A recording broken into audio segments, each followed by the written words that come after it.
The boy hit the floor before anyone reached him. Not a fall. The sudden, total kind that only happens when something stops working inside. His parents would replay that sound for weeks. They thought the dog had pushed him. They were wrong about everything that came after. Marcus had been walking. He was 17 months old. Sturdy. The kind of toddler who ran at walls and laughed. He went down in the kitchen doorway and didn't catch himself. And the German shepherd Arlo was already there before his mother Priya cleared the counter. Not to help. That's what she thought at first. Arlo pressed his face into the boy's open, screaming mouth and inhaled, slow, deep, deliberate. His ears were forward. His body was locked in. Priya pulled him off. Arlo went to the side of the room and sat.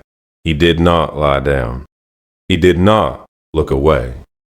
Marcus stopped crying. Within 2 minutes, he sat up. He ate a cracker. And Priya filed it in the back of her mind as something she would think about later. She was a kindergarten teacher.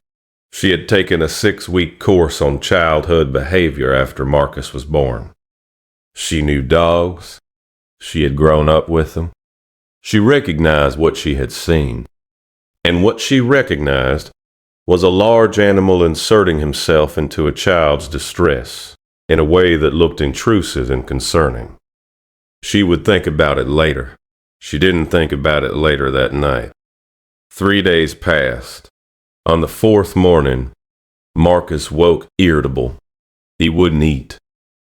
He pushed his cereal across the high chair tray and cried the way he did when his teeth were coming in, low and continuous, exhausting to listen to. Priya's husband, Devin, poured his coffee and said nothing, which was how he handled crying he couldn't solve. Arlo walked into the kitchen. He had been asleep in the hallway. He raised himself to his full height. Beside the high chair, planted both paws on the tray, and pressed his nose against Marcus's face. Same behavior.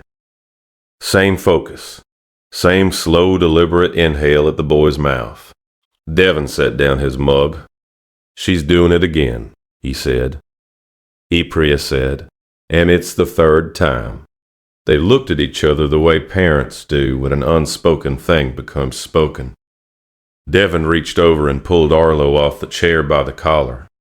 Arlo sat on the kitchen floor and stared at Marcus without blinking. That stare. Priya would think about that stare later, but not yet. If you stay for stories about what animals know before we do, you're in the right place. Subscribe so you don't miss the next one. By day 6, Arlo's behavior had a pattern. Every time Marcus cried, not fussed, not whined, but cried with the kind of full-body engagement that shook his shoulders, Arlo came, fast, and pressed his nose toward the boy's mouth. Every time. Priya began separating them before it could happen. She would hear Marcus start, and she would close the baby gate. Arlo would stand on the other side of it, nose to the mesh, not moving. On the 8th day, she called her mother. She described the behavior. Her mother said what she expected. The dog is jealous of the baby.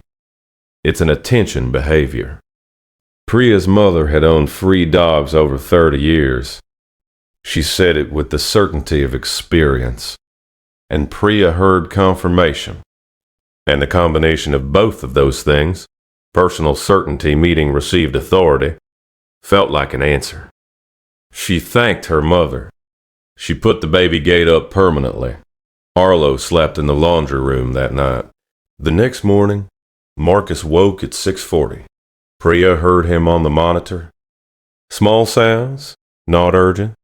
She gave him 7 minutes, which was the pediatric sleep advice she had read. The sounds didn't escalate. She lay back. She thought she would give him 3 more minutes. At 6:51, Something hit the laundry room door from the inside. Then again. The full weight of a dog throwing himself against a hollow door, with no panic and no randomness. The rhythmic impact of an animal doing the only thing left to do. Priya was running before she understood she was moving. She opened the laundry room. Arlo shot past her down the hall into Marcus's room. Both paws on the crib rail, nose over the side, pressed to the boy's mouth. Holding. Marcus was pale. His lips had gone the wrong color. His fingers weren't curled. They were open loose, lying flat. He wasn't asleep. He wasn't awake. He was somewhere between that Priya had never seen before and recognized immediately from a place below, language. She called 911 before she reached the crib. Marcus's blood glucose at hospital intake was 36 milligrams per deciliter. The standard floor for a toddler his age is 70. At 36, the brain begins rationing what it has.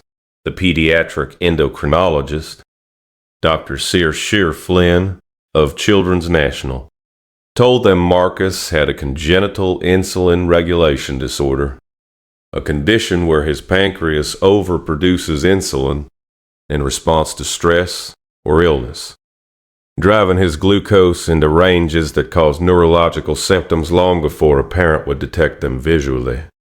The crying that looked like irritability was hypoglycemia. The drop in the kitchen doorway was a glucose crash. Every tear, every fussy morning, every episode Arlo had pressed his nose into, each one was the breath-changing. The isoprene compounds on an infant's exhaled air shifting in a way that a dog's olfactory system registers at parts per trillion. Arlo had been reading a number no one in that house could see. Another 12 minutes at that level, Dr. Flynn said, and we would not be having this conversation. Has your dog ever done something you couldn't explain until it became the only explanation that made sense? Tell us below. These stories deserve to be heard. They drove home on a Tuesday evening. Devin carried Marcus inside. Priya opened the laundry room. Arlo walked out without hurry and went to the nursery and lay down on the rug beside the crib, his chin on his front paws. His eyes tracking the small green light of the glucose monitor on Marcus's ankle as it blinked once per second in the dark. He had never been trained for this. No one selected him. No one taught him what to look for. He just kept looking. Every guardian deserves to be seen, even the ones who never ask for credit. If stories like this matter to you, subscribe so you never miss the next one.